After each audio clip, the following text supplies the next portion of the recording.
Hello.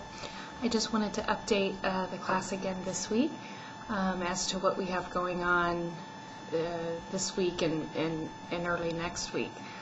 First of all, the second posting opportunity came and went, and I was very pleased with, and I think Jill was too, pleased with the work that you guys did.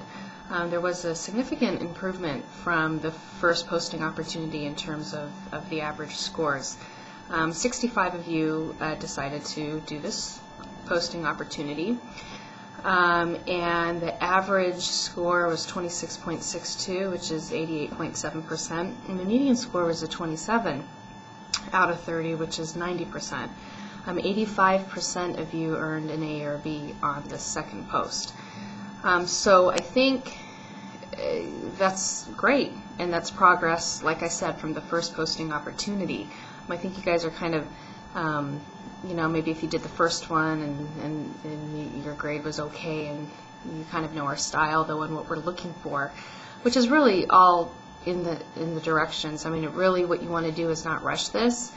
You really want to take your time and read our instructions thoroughly before you post. And I would recommend probably doing it in a Word document, and then from there cutting and pasting it into the discussion board. So you can do the spell check, grammar, you can do it, let it sit, come back to it, rework it, etc. It's usually not something you want to do in just in 20 minutes, because you're probably going to not do as well as you would if you would have prepared a little bit. Having said that, be sure to post a link to your article, so we don't have to go fish it out over the internet. So be sure you include the link. Be sure that it is a news article and not an op-ed piece. Some of you used op-ed pieces, which are fun to read. I love reading. It's probably one of my favorite types of articles to read in a newspaper or online, but those are opinion. It's commentary, which is fun to read, but that's not what we're looking for in this assignment. Is not like a reaction paper to David Brooks' opinion about something. So just be careful, and if you're unsure, a couple of you were unsure and you emailed Jill or I and said, hey, can I use this, or is this okay? And then we responded to you and said, no, you want to find something else, or yeah, that's a news article, that'll work. So just ask if you're unclear, and we'd be happy to clear that up for you. There is a quiz on, I can't believe Monday is March 1st, so there is a quiz due Monday, March 1st. It's going to open up on Saturday, which is the 27th of February. It's going to cover chapters 7, 8, 9, 10, and 11. 5 chapters. They're shorter chapters than I think like the first few chapters. But that, again, that's a lot to cover. Some of you may be saying, it's kind of basic information. Some of it is, but some of it's going to be new. Remember, it's written in a more sophisticated way probably than what you recall from high school.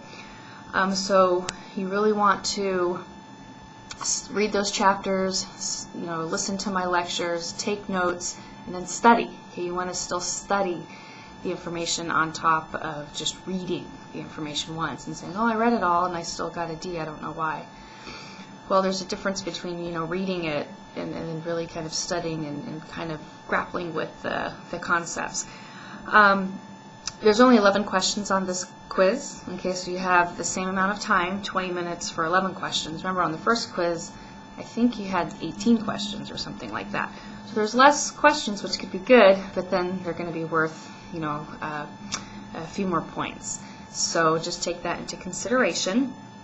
Another important note is that on this syllabus, I changed it, but for the second exam it said chapter 7 through 11. It's actually chapter 7 through 12. 12 is included. 11 and 12 kind of go hand in hand. They're both on Congress. So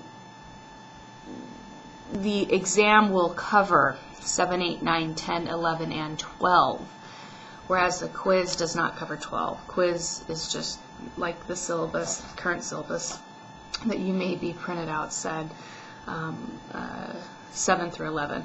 But again, the exam then, which is due that following week, is going to be 7, 8, 9, 10, 11, and 12. And I'll remind you again, but I did fix that on the syllabus because 11 and 12 kind of go hand in hand, but I won't add that for the quiz, which is just Monday. We'll just keep that for the second exam. Again, the quiz will open up Saturday morning, 5 a.m. I checked that, and it will open Saturday morning for those that want to take it early. There is a discussion board link for questions on the chapters, so please, if you have a question on any of those chapters, please ask a question. I did post an article as well under course documents that you need to read for the quiz on Monday. It's about the Tea Party convention. A couple of you guys wrote or got similar articles on the Tea Party for the discussion post too, and I just want to kind of continue that phenomenon, discussion of that phenomenon. So you want to definitely read that. Okay, that's posted under course documents. And there's also a media article posted as well that you'll need to know for the exam. Okay, it's an easy read. Just know the gist of these articles. You don't have to take furious notes here, just know the gist.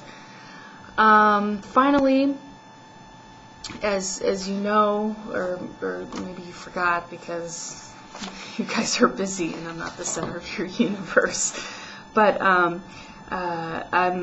due with my third child coming up in a couple weeks, and really I'm kind of past that point where it could really happen whenever. It could happen tomorrow, it could happen in 2 weeks on the due date.